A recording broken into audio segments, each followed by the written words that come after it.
Olá pessoal, aqui a gente quer fazer um apanhado, né, um material básico sobre cálculo amostral para a gente orientar projetos submetidos a seu ou FRB.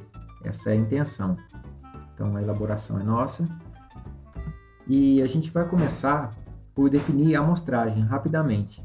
Necessita tirar uma amostragem de dentro de uma população e que essa amostragem seja representativa, ou seja, que ela carregue junto as características originais daquela população a ser estudada.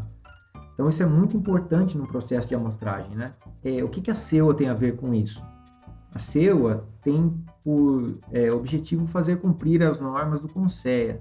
Em segundo lugar, garantir um tratamento ético aos animais, ética no sentido mais amplo. Em terceiro, e junto dos outros dois anteriores, é promover os 3 R's, que é Replacement, Reduce and Refine, né? Que é refinar, reduzir e, se possível, substituir, né, esses animais. Então, quem propôs critérios objetivos para realizar tal cálculo amostral? Dando uma olhada na historiografia científica, aí a gente vai ver um primeiro trabalho de vulto, que é o de Cochrane, em 1965, que propõe critérios objetivos para amostragem populacional, porém ele propõe algo mais mecanístico. Então, técnicas de amostragem também para experimento, também para testes T, não só para um experimento tomado de uma população ao acaso, de uma população, de um estudo populacional não delineado, mas começa a prever também estudos delineados, como, por exemplo, testes T, testes de sucesso e fracasso, binomiais e tal, e também análises de variância, do tipo experimental. Só que a linguagem de COI é muito inacessível, é uma linguagem mais estatística. Muito tempo depois, Champelli propõe, já no software R, uma forma de cálculo amostral para esses mesmos casos em que COI propôs em 88, mas dessa vez ele implementa isso no R, né? Então a gente tem uma recomendação didática aqui, que é o trabalho de Pedrotti, 2018, que faz uma boa compilação disso aqui, né? Especialmente com o que diz respeito a Champelli e bebendo da fonte COI. Trabalho muito bom. Qualquer modelo serve? Então vamos ver aqui o caso 1 de Cochrane. Cochrane ele propõe um modelo simples, ele coloca o número amostral em dependência de um parâmetro Z aqui, que é uma tabela Z, que a gente vai ver depois na leitura. Aqui ele coloca um desvio padrão ao quadrado, depois isso aqui vai se tornar variância, e um parâmetro de erro aqui nos seguintes termos. N é estimativa do tamanho amostral, né, o número de indivíduos ou de repetições que se pretende usar. Z é o valor tabelado, que é apresentado sob a curva normal, e é determinado o intervalo de confiança 1 menos alfa e tal, e toda essa coisa aqui que a gente deixou no material de orientação da CEUA, para quem quiser se aprofundar, como ler e como interpretar. Geralmente, desvio padrão da característica estudada, que depois da fórmula aplicada, ele vai se tornar variância, que é o desvio padrão ao quadrado, e o nível de precisão desejado, em geral, se utiliza 0,05, mas pode-se variar esse nível de precisão. Então, o que a gente tem? A gente tem aqui uma coisa que chama uma solução explícita. Se nós aplicarmos a fórmula, os valores que acharmos para cada um dos parâmetros explicados, a gente vai obter uma solução explícita. A gente vai conseguir fazer um cálculo aritmético simples de divisão e vamos conseguir ter uma estimativa da quantidade de indivíduos. E aí o pessoal que usava isso aqui para experimento pegava esses 384 indivíduos, que seria o N, e dividia por K, que são os grupos experimentais ou tratamentos, né? Então, tem X tratamentos lá, a gente pega 384 e divide por X e a gente teria o número de repetições, né? É uma solução válida? Sim, é uma solução válida.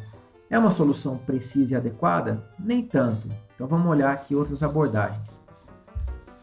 Então, Champelli, ele fala assim, bom, existe uma fórmula para uso estritamente em análise de variância.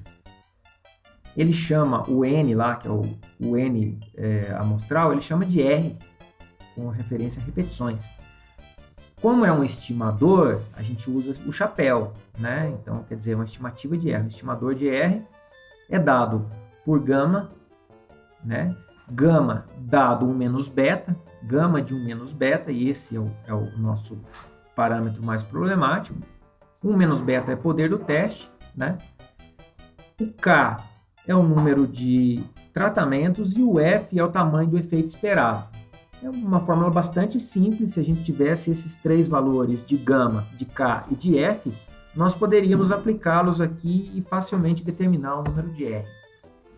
Então vamos lá saber quem que é gama, que é o parâmetro de não centralidade fixado para um poder de teste 1 menos B. Então, veja, gama depende de 1 menos B e o nível de significância é alfa. Então, veja, depende de um poder em um dado nível de significância, seja ele 0,1, 0,001, 0,005 e assim por diante. K seria o número de tratamentos e F o tamanho do efeito. Então, só que esse problema, esse estimador do Champelli aqui, ele tem um problema. Ele tem um problema que a gente vê aqui que é uma referência circular. Aqui a gente tem um estimador do parâmetro de centralidade. E vejam, ele depende de K, tudo bem, a gente tem o número de tratamentos, R e de F, que tudo bem, a gente estima também. A gente tinha 3 faixas de R lá, de F que a gente poderia estimar. Só que o problema é que R aqui é usado para determinar esse gama, e o gama é usado para determinar R. Então a gente criou aqui uma referência circular, o que é problemático. Então, uma referência circular é algo que nos dá duas incógnitas dentro de uma mesma função, que seria gama e que seria R. Então, aí a gente não tem uma resolução explícita. Então, nós precisaríamos de um método numérico. Tudo bem. Esse método numérico, esse método numérico iterativo, ele é fornecido por esse pacote que se chama Power. Power é a nova teste, ok? Então, aí a gente chama essa linha de comando no R, simples assim, a gente não precisa calcular isso na mão, onde K é o número de grupos, N é o número de observações por grupo, F é a magnitude do efeito, o nível de significância que a gente deseja e o poder do teste, geralmente para 9 a 0,8, ok? Então, essa é a fórmula de Champelli. Agora, pôr a mão na massa. Para isso, a gente vai precisar instalar o pacote Power. Tem que instalar esse pacote. Como instalar um pacote? Bom, eu coloquei um tutorial aqui, depois eu deixo na descrição. Mão na massa? Vamos abrir o R então, e aí a gente volta a conversar. Antes de mais nada, nós precisamos carregar o pacote. Então, eu já tenho um pacote instalado, tinha lá o tutorial para vocês, eu vou carregá-lo aqui. O pacote é Power, então a gente vai aqui por ordem alfabética, até o P, Power, aqui, PWR. Só dá um OK, o pacote está cancelado. Está cancelado? Não, está carregado. O pacote está carregado. A gente vem aqui na linha de comando que eu tinha pego anteriormente, eu copio essa linha de comando de dentro do material de descrição do pacote Power mesmo, que você pode achar na internet. Posso deixar lá o link na descrição do vídeo. Aí eu vou colar aqui esse comando que eu acabei de copiar de dentro do PDF, certo? Bom, aqui nós temos na frente de cada termo, de cada parâmetro da equação, uma palavra null, que quer dizer que é nulo, né? Que o parâmetro nulo, então o modelo vai retornar aquele parâmetro para mim quando eu pedir. 4 tratamentos, por exemplo. O N nós queremos que retorne, então eu vou manter nulo, que o N é o número de repetições dentro. O F, que é o tamanho do efeito, a gente vai utilizar um daqueles lá. Vamos utilizar esse efeito grande seria da ordem de 0,4. Então vamos colocar 0,4. Nível de significância usual é 0,05. Eu vou manter isso aqui, mas pode se trocar por 0,01 ou 0,001. E o poder, como eu disse no começo do vídeo, para a nova, geralmente a gente usa um poder de 0,8. Na verdade, deixa eu corrigir aqui o que eu fiz, porque aqui é ponto, o R não entende vírgula como decimal, ok? Então, aqui meus argumentos, acabei de construir aqui o que eu preciso, acabei de construir a estimação que eu preciso e falei para o R retornar para mim o valor de N aqui. Vou dar um Enter, ó, que difícil.